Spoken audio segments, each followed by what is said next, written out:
میں صرف آپ سے یہ جاننا چاہتا ہوں کہ ایک ڈیل پاکستان نے، ریاست پاکستان نے جب کی اور انہوں نے اس سے پہلے جب یہ کہہ دیا کہ یار اتنے پیسے ہم آپ سے لیں گے اور اتنا انٹرسٹ اس کے اوپر آپ کو دیں گے، تو وہ ایک وعدہ تو ہے نا.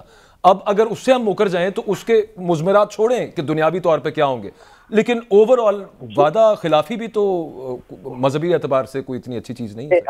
حرام کا کوئی وعدہ نہیں ہوتا. اللہ اور اس کے رسول کے احکامات کے خلاف کوئی حکم کیا جاری بھی ہو جائے، شاہی فرمان بھی جاری ہو جائے، تو وہ وعدہ، وہ فرمان نہیں رہتا، وہ وعدہ نہیں رہتا، وہ چیز نہیں رہتی. جو اللہ اور اس کے رسول کے حکم سے ٹکراتی ہے وہ کیسے رہے گی؟ وعدہ تو وعدے کی اعادت تو واوفوا بالعہد ان العہد کان مسئولہ، یہ قرآن بتا رہا ہے نا. اور قرآن کی نص قطعی سے ثابت ہے کہ وہ چیز حرام ہے، بلکہ اس کی بڑی سخت وعید ہے اللہ اور اس کے رسول کے خلاف جنگ کی. تو وہ وعدہ کیسے رہا؟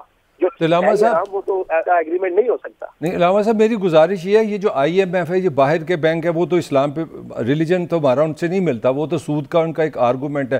جو ہمارا اپنا ملک کے اندر بینکس ہیں وہ سارا سود کا نظام ہے، تو اس کے بارے میں بھی کوئی تحریک آپ چلائیں گے؟ دنیا میں سود کا نظام پوری دنیا میں نہیں، پاکستان کے جو بینک ہے میں ان کی بات کر رہا ہوں. یہاں پہ جو سودی نظام ہے، بلکہ یہاں تو شرح سود بہت بڑھ گئی ہے، اس پہ بھی آپ کا کوئی پلان ہے؟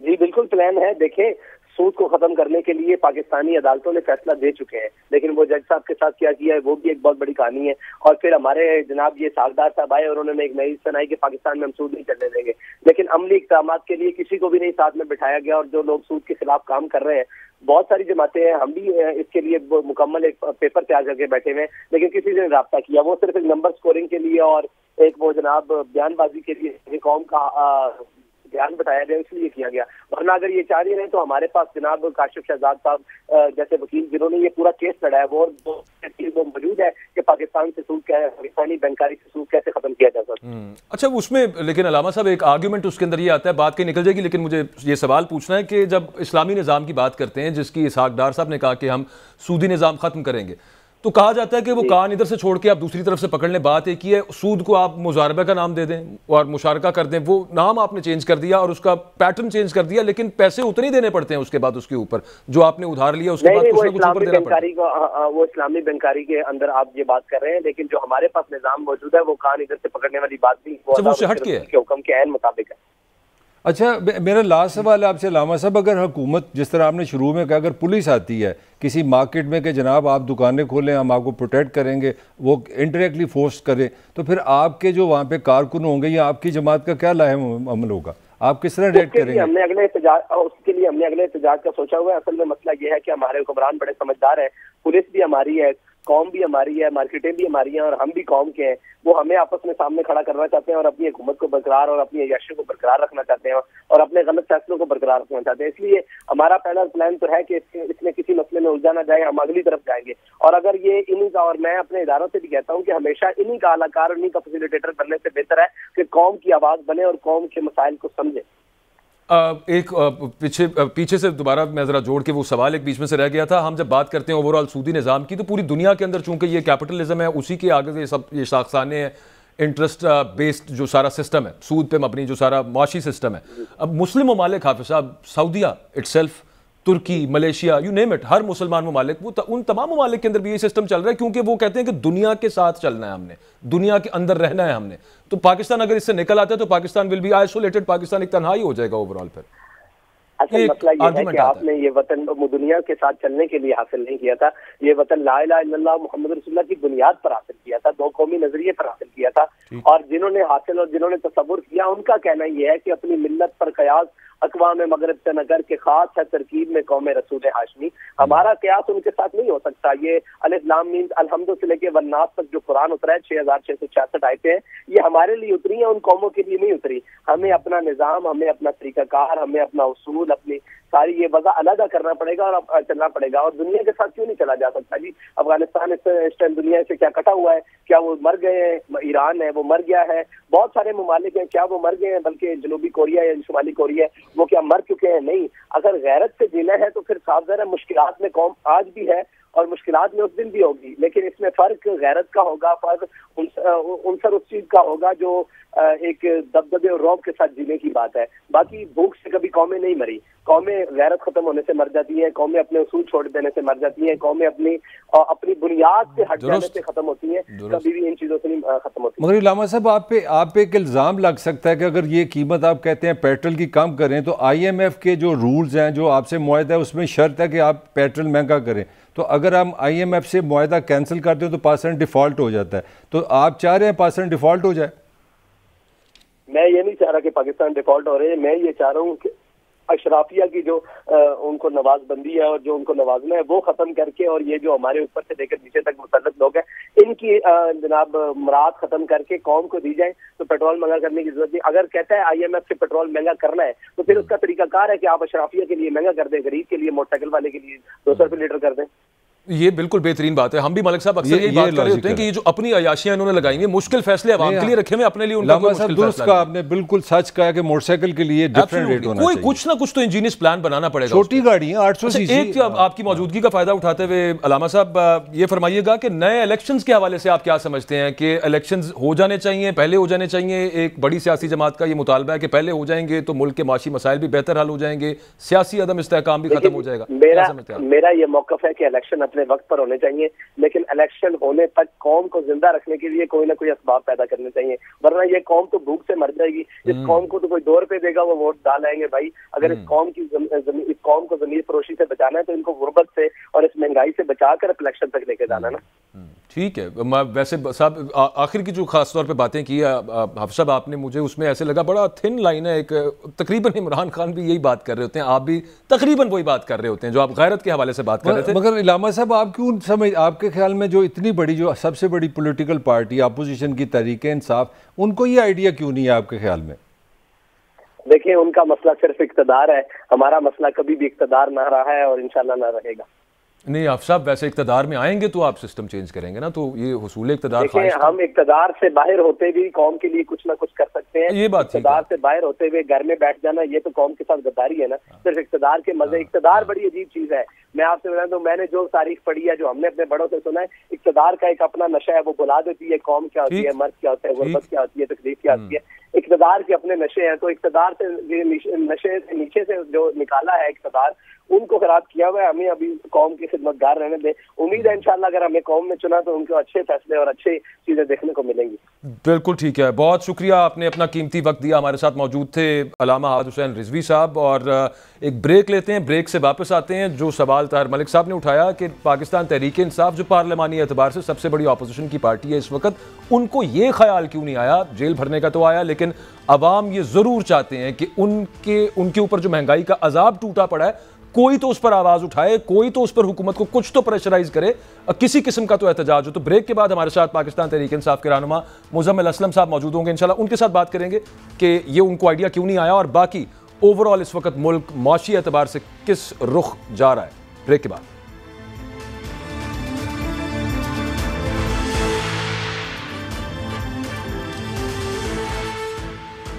تحریک لبیک پاکستان مہنگائی کے خلاف, پیٹرول پرائسز بڑھنے کے خلاف ایک احتجاج, shutter down strike countrywide کر رہی ہے, ملک گیر احتجاج ہے.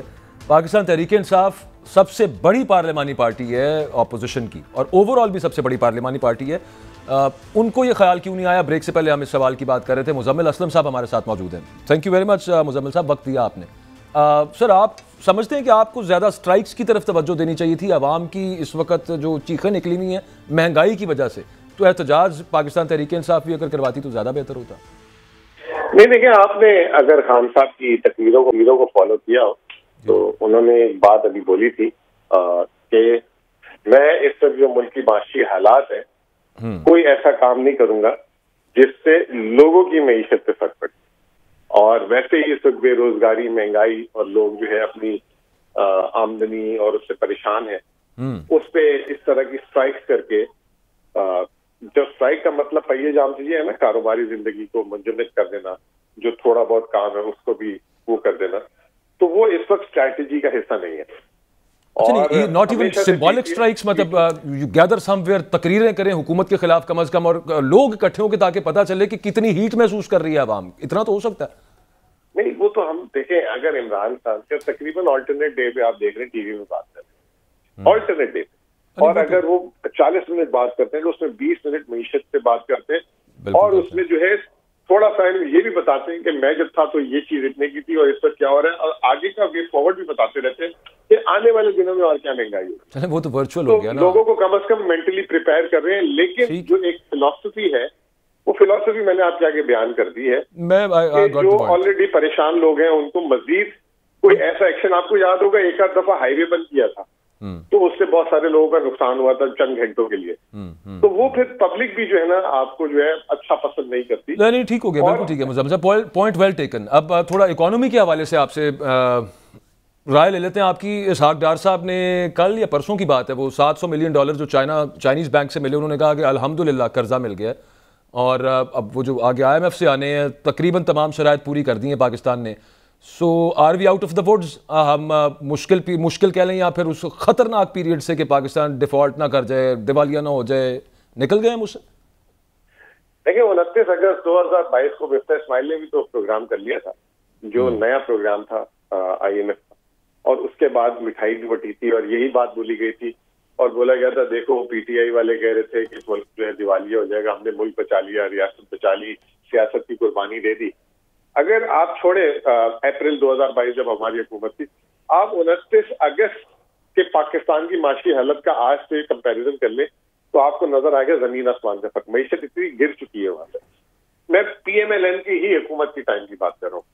تو پہلی بات تو یہ کہ یہ گارنٹی نہیں ہے کیونکہ جو ابھی چیزیں امپلیمنٹ ہوئی ہیں بجلی، میں ویسے یہاں پہ بڑی معذرت کے ساتھ آپ کو انٹرجیکٹ کر رہا ہوں، یہیں سے آپ اس کو کنٹینیو کیجیے گا، لیکن چونکہ آپ نے یہ بات کی مفتاح اسماعیل صاحب کا آپ نے ذکر کیا، آپ کو نہیں لگتا کہ پالیسی صرف کنٹینیو ہوتی، مفتاح اسماعیل کو نہ ہٹایا جاتا تو شاید اتنے برے حالات نہ ہوتے جو اسحاق ڈار کی پالیسی شفٹ کی وجہ سے ہوئے؟ نہیں، میں تو سمجھتا ہوں آج کا ذمہ دار جو حالات کا ہے نا وہ اسحاق ڈار پہ دل گیا ہے. اسحاق ڈار کی غلطیاں ہیں لیکن اس میں 75% ہاتھ مفتاح اسماعیل، اچھا، جو سارا کا سارا. اور اگر آج آپ ٹریبیون کی سٹوری پڑھیں تو اس میں بڑا ایک انہوں نے بجٹ خسارے پہ ایک لکھا ہے شہباز رانا نے، اور اس نے لکھا ہے کہ جو جون میں بجٹ دیا تو سارا کا سارا غلط بجٹ تھا اور اس میں فیک نمبر دیے تھے اور چیزیں چھپائی تھی اور جو ہے انڈر اسٹیٹڈ نمبر دیے گئے تھے، جس کی وجہ سے جو ہے اسحاق ڈار جو ہے پھنسے ہوئے ابھی تک. اور IMF پروگرام کی جہاں تک آپ نے بات کی، دیکھیں سر جی، ابھی آپ فروری کے لاسٹ ویک میں انٹر ہو گئے، سمجھے مارچ ہو گیا، ٹھیک ہے، اور آپ کا یہ پروگرام ختم ہونے جون میں.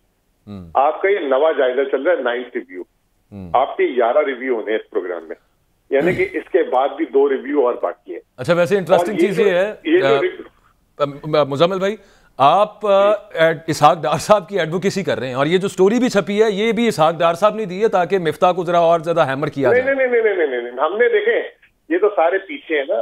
جس دن مفتاح نے بجٹ دیا تھا اس کی نیکسٹ ڈے شوکت ترین صاحب اور میں نے اور عمر ایوب صاحب نے ایک پریس کانفرنس کر کے یہ جو آج نمبر چھپے ہیں نا، ہم نے اس کو کہا تھا یہ نمبر کم از کم فجنگ ہوئی ہے، فجنگ نہیں مطلب انڈر اسٹیٹڈ نمبر پہ اندازہ نہیں تھا ان کو کہ یہ اس طریقے سے بھی معیشت چلتی کیسے، ان کو پتہ ہی نہیں تھا نا. ہوا پہ بیوروکریٹ کے ساتھ اسلام آباد کے کمروں میں بیٹھ کے بنانا ایک بجٹ کو اور ایک کنسلٹیشن گراؤنڈ عالمی حالات ساری چیزیں دیکھتے ہوئے بنانا، وہ 2 الگ الگ چیزیں تھی. آپ ہمارا بجٹ اٹھا لیں، ہم نے شیڈو بجٹ ٹھیک بالکل، اور ہم نے اس کو کہا تھا یہ فگر غلط دے رہے ہیں، یہ تو وہ سارا کے سارے نمبر ہی غلط تھے، بنیاد ہی غلط تھی نا نیچے. اچھا مزمل بھائی، میں آپ سے یہ پوچھنا چاہ رہا ہوں ایک عام آدمی کے مائنڈ سے، خان صاحب کی یہ اسٹیٹمنٹ ہے کہ IMF کے پاس جانا چاہیے، میں وزیر اعظم سابق وزیر اعظم کی بات جانا پڑے گا، موجودہ حکومت بھی وہی چاہ رہی ہے، تو آپ ایک اپوزیشن میں ہیں، you are the shadow government, آپ کے پاس پہ فرق کیا ہے؟ Where is the difference? میں یہ سمجھنا چاہ رہا ہوں. دیکھیں جی، بات یہ ہے کہ IMF کہتا ہے کہ مجھے جو ہے نا 100 روپے ٹیکس جمع، ٹھیک ہے. IMF سے آپ بالکل یہ بولیں کہ آپ کہہ رہے 100 روپے ٹیکس جمع کر دو، میں کہوں گا کہ IMF پروگرام ہاں جی میں 100 روپے جمع کر کے دوں گا. لیکن اگر IMF کہتا ہے کہ جی آپ جو ہے بھٹی صاحب سے یہ ٹیکس لو، میں کہوں گا نہیں، میں بھٹی صاحب سے پہلے ہی لے رہا ہوں، اب میں جو ہوں جو ہے مزمل صاحب سے لوں گا کیونکہ مزمل صاحب پہ ٹیکس نہیں ہے، لیکن میں 100 روپے پورے کر دوں گا. تو اگر ہم IMF پروگرام میں آئیں گے نا، IMF سے ہم یہ ڈکٹیشن ضرور لیں گے کہ کتنا ٹیکس کرنا ہے، بجلی کتنے کی کرنی ہے، گیس کتنے کی کرنی ہے. اب اس کو لگانا کس کس پہ کس طرح وہ ہمارا کام ہے. عمران خان کیا کرتا تھا، عمران خان نے IMF کے پروگرام میں رہتے ہوئے سارے کام کیے نا. IMF کا پروگرام $6 ارب کا تھا جب ہم نے پروگرام دیا تھا، اور جس دن ہم گئے تھے اس میں سے صرف ہم نے $3 ارب استعمال کیے تھے. عمران خان اس کے سارے ہدف پورے کر دیتا تھا. IMF کہتا تھا 5,800 ارب کی جگہ 6,100 ارب کر دو. شوکت ترین نے کہا بسم اللہ 6,100 ارب روپے کا ٹیکس کی جگہ میں 6,150 جمع کر دی. تو کہنے کا مطلب یہ ہے کہ ابھی ہم IMF پروگرام میں ضرور رہیں گے. اگر IMF کہے گا نا 8,000 ارب ٹیکس جمع کر کے دو, ہم IMF کو کہیں گے نہیں, ہم آپ کو 8,500. اب اس 8,500 کو ہم نے جمع کیسے کرنا ہے وہ ہمیں کرنا ہے. اچھا نکلے گا تو لوگوں سے ہی نا مزمل صاحب وہ ٹیکس, اس کے ساتھ جس سے جائز یہ بات ٹھیک, جس سے لینے تو اس سے لوں گا نا. مزمل بھائی اس کے ساتھ ذرا ایڈ کر لیجیے گا. 35% ٹیکس کٹ رہا ہے, میری بات سن لیں. اگر آپ کی تنخواہ پہ 35% ٹیکس کٹ رہا ہے, میں اس کو 40% پہ لے جا کے ٹیکس نہیں لوں گا. میں آپ کا 35 سے 30 کروں گا اور جو 5% دے رہا ہے اس کو 25 پہ لے کر. ٹھیک. مزمل بھائی اسی سے میں پوچھنا چاہ رہا ہوں, یہ کل کہا جا رہا ہے کہ IMF کہہ رہا ہے کہ پاکستان اپنا دفاعی بجٹ بھی کام کرے اور جو پینشنز ہیں وہ فنانس منسٹری سے نکال کے ڈیفنس کا حصہ بنایا جائے. اگر آپ کی حکومت ہوتی تو آپ نے اس کو کس طرح لینا تھا؟ میں یہ کہہ رہا ہوں نا, IMF جو بجٹ کم کرنے کی بات کر رہا ہے وہ اس لیے کر رہا ہے کہ خسارہ کم ہو. اچھا اب خسارہ کم کرنا ہے تو دو طریقے ہیں. میں بجٹ اپنا وہیں رکھوں, میں اپنی آمدنی بڑھا لوں تو خسارہ میرا کم ہو جائے گا. مجھے IMF بولے گا بھی نہیں کہ میں دفاعی بجٹ کم کروں. ہم بھی تو تھے نا 3.5 سال, ہمیں کیوں نہیں ضرورت کی اس نے ایسی بات بولتے. ادھر انہوں نے اپنی آمدنی گرا دی پکڑ کے ساری کی ساری. یہ بڑا سمپلسٹک آرگومنٹ ہے مزمل صاحب ویسے کہ اپنی آمدن بڑھا دیں. یہ میں ذاتی طور پہ یہ سوال پوچھتا ہوں, کیا اسحاق ڈار نہیں چاہے گا کہ آمدنی بڑھے؟ وہ بھی یہی چاہے گی نا, آمدنی پیٹرول مہنگا کر دیں گے, بجلی مہنگی کر دیں گے. نہیں دیکھیں نا, میری بات سنیں, ہم نے تو پیٹرول سستا کیا تھا, آپ نے جس نے ہمیں بڑی برا بھلا کہا, اس کے باوجود ہماری آمدنی بڑھ گئی تھی. اچھا آپ بات کریں جب طریقہ تھا. میں دیکھیں آپ اسحاق ڈار کو خیال آیا ہے, وہ کل جو پوائنٹ آف سیل سسٹم جس میں دکانوں پہ تھا وہ چھاپے مار کے کراچی میں بند ہو رہی تھی, 10 مہینے سے انہوں نے اس پہ ریلیکسیشن چھوڑی ہوئی تھی. کیوں نہیں لے رہے دکانداروں سے؟ 1 کروڑوں کی سیل کرتے ہیں. کیوں ان کے نانی امی کا گھر ہے, ان کا ووٹ بینک کا تھا. سر بلیک میلنگ وہ تاجر مریم کی ٹویٹ آگے مفتاح کو, آپ نے بھی حضور, آپ نے بھی جب شناختی کارڈ والا وہ تاجروں کے ساتھ کیا تھا کہ آپ شناختی کارڈ جمع کرائیں, اور سر 2 ہاتھ آگے چلے گئے. ہم نے پوائنٹ آف سیل لگا دیا, وہ پھر تاجروں کی اس پہ تو ٹانگے ہاتھ پیر کام گئے تھے. نہیں لیکن بڑا کام کوئی نہیں کر سکا پاکستان میں جو ہم نے کر دیا.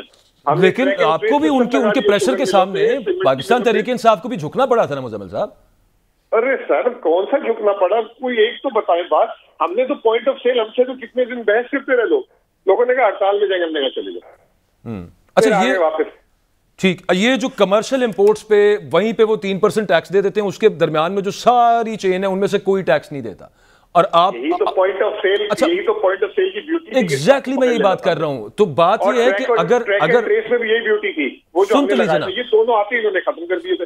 ٹھیک. اچھا آپ یہ کہہ رہے ہیں کہ آپ یہ کر کے گئے تھے اور انہوں نے آگے ختم کیے ہیں یہ؟ جی ہم نے تو شوگر پہ, سیمنٹ پہ, فرٹیلائزر پہ لگانے جا رہے تھے. POS ہم تو لگانے جا رہے تھے.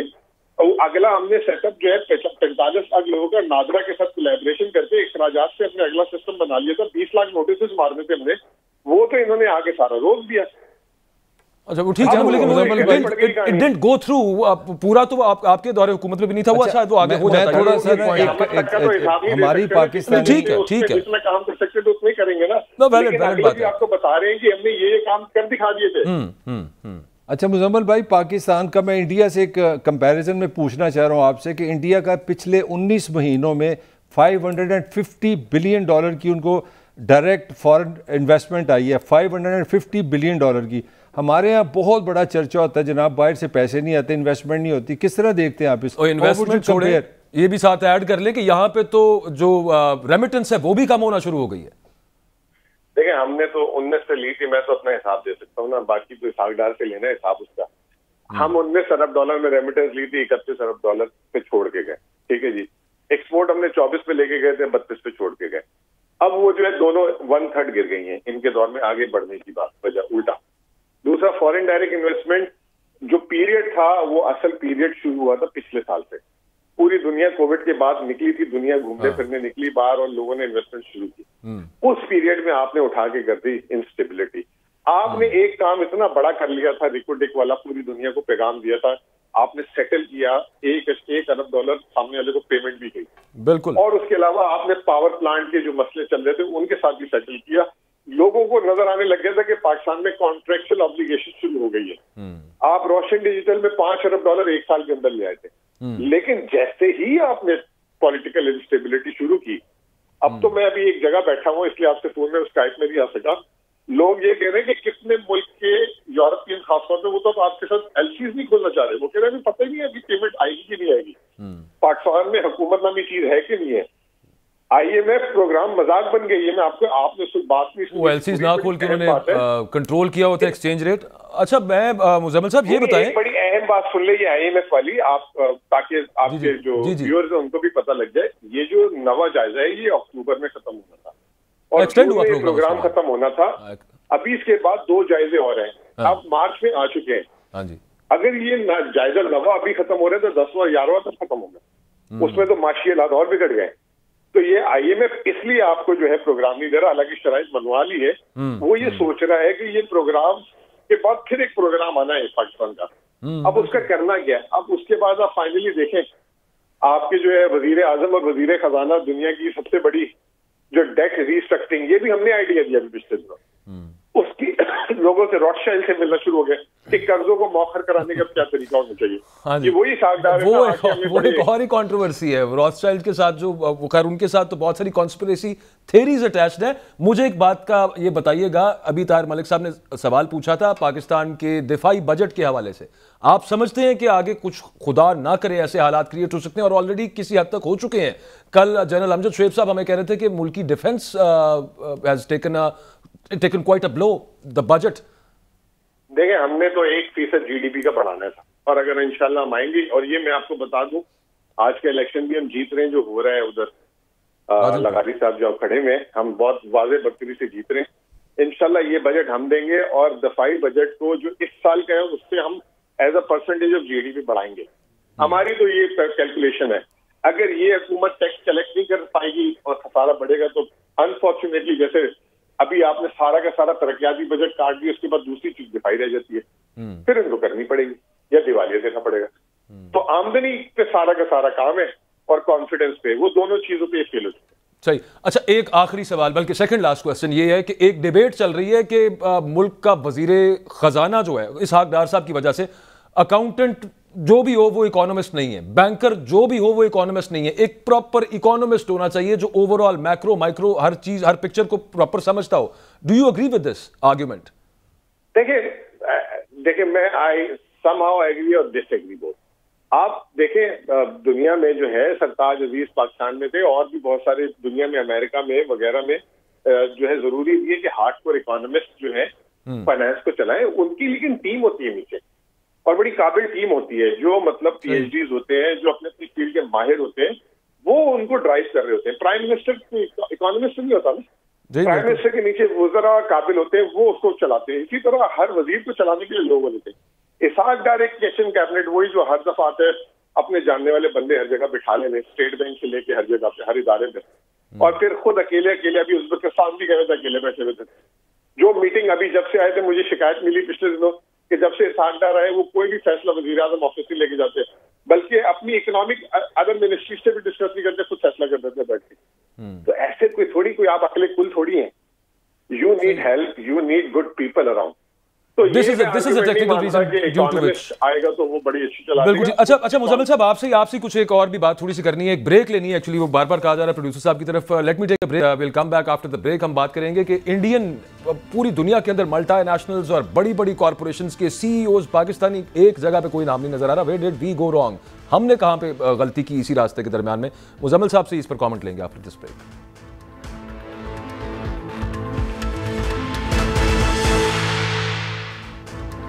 ہاں جی ویلکم بیک. تھوڑی سی میں کہا اکبر باجوہ صاحب کی ڈیوٹی میں ہی کر لوں. اب مزمل صاحب میں نے آپ سے پہلے بھی انڈیا کا ریفرنس دیا تھا, آج جب ہم دیکھتے ہیں بلکہ سننے میں آ رہا ہے کہ ورلڈ بینک کا بھی جو ہیڈ ہے وہ بھی انڈین آ رہا ہے. دنیا میں جتنی بڑی ملٹی نیشنل ہیں, بڑی کمپنیز ہیں, ان کے ہیڈ انڈینز ہیں. تو کس طرح دیکھتے ہیں, کیا وجہ ہے ہمارا ہر جگہ ان سے مقابلہ رہتا ہے, انڈیا کس طرح اتنا آگے جا رہا ہے اور کیوں جا رہا ہے؟ لیکن جی بات یہ کہ یہ جو انڈینز ہیں نو ڈاؤٹ دنیا کی کارپوریٹ ورلڈ میں اس وقت چھائے ہوئے ہیں, لیکن اگر آپ جو ہے پاکستانیز بھی دیکھیں تو اگر کسی آرگنائزیشن میں انڈین نمبر 1 ہے تو نمبر 2 پہ پاکستان بھی ہے, پاکستانی بھی ہے, نمبر 3 پہ پاکستانی بھی ہے. تو ہمارے جو اوورسیز پاکستانی ہیں وہ بڑا پرفارم کر رہے ہیں. اور ابھی میں چند دن پہلے جو ہے باہر گیا ہوا تھا دبئی, تو وہاں پہ میری پاکستانی بینکروں سے اور ان سے ملاقات ہوئی, تو ہم بڑا اچھا پرفارم کر رہے ہیں. اچھا, اس کا مطلب یہ ہے مزمل صاحب کہ ہم سیلیبریٹ نہیں کر رہے, وہ سیلیبریٹ زیادہ کرتے ہیں. ہم ان کی کنیکشنز کو یا ان کی سکسیس کو پاکستان میں جو ہے اس کی کنورژن نہیں کر پا رہے. انڈینس جو کارپوریٹس میں جو اوپر ہیں, ایک انہوں نے ابھی دیکھیں انڈیا میں G20 کی جو ہے فائنانس کی کانفرنس ہوئی, اس میں IMF کی چیف آئی ہوئی تھی. IMF کی آپ کو پتا ہے نمبر 3 بھی انڈین ہے, گیتا گوپی-ناتھ. جی بالکل. اچھا, پھر اس کے بعد جو ہے یورپین یونین سینٹرل بینک کی چیف بھی آئی ہوئی تھی وہاں, ٹھیک ہے نا. تو گیتا گوپی-ناتھ سب کو کھینچ کے لے آئی وہاں, ٹھیک ہے.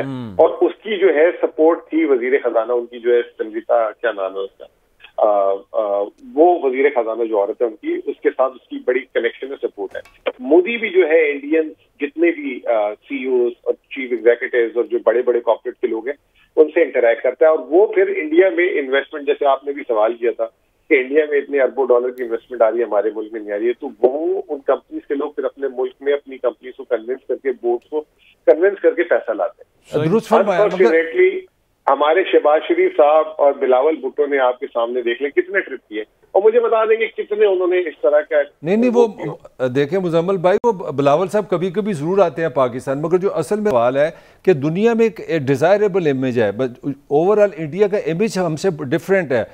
ویسٹ میں اگر دیکھیں کوئی پاکستان کے ساتھ زیادہ نیگیٹیوٹی ہے, اس کا اس سے کوئی تعلق بنتا ہے؟